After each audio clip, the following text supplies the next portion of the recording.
Good evening. Here are some of the news from the newsroom at this hour. There is now a regulation on the temperature foods are to be kept in when transporting or on display. This regulation, if kept by food handlers, should help with preventing food poisoning, which means better service for the customers and more business for the sellers. The regulations covers two aspects: ready-to-eat food and food which requires cooking. This regulation by the Ministry of Health was published in April this year. They should be either be kept hot at a temperature of 63 degrees or cold at a temperature of 5 degrees and below. And this is very important because it will prevent the multiplication of pathogenic bacteria as well as the formation of toxins in the food.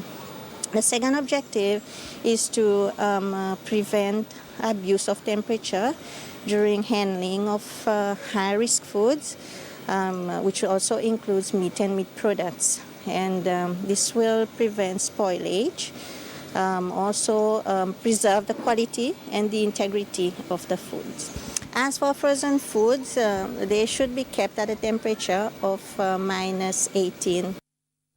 And the Ministry of Health has launched its Food-Based Dietary Guideline 2020. This was during a virtual ceremony on Friday via Zoom. The document replaces the 2007 Dietary Guidelines. Principal nutritionist in the healthcare agency, Stéphanie Denous, says that since Seychelles has a high prevalence of obesity and chronic diseases, it is hoped that these new guidelines will help the population make better choices in food to improve their health.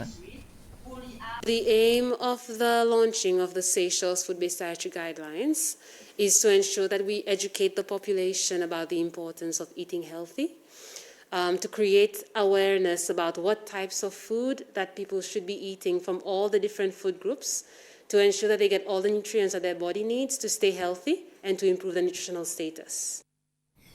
Students will resume their studies for the second term of this academic school year tomorrow. During a press conference earlier this week, the Ministry of Education said that some schools will be opening with full capacity, while others had come up with other arrangements. Most schools will continue to maintain the same principle as term 1, whereby pupils will go to school on alternate weeks. More details coming up at 8. Do join me then right here on SBC.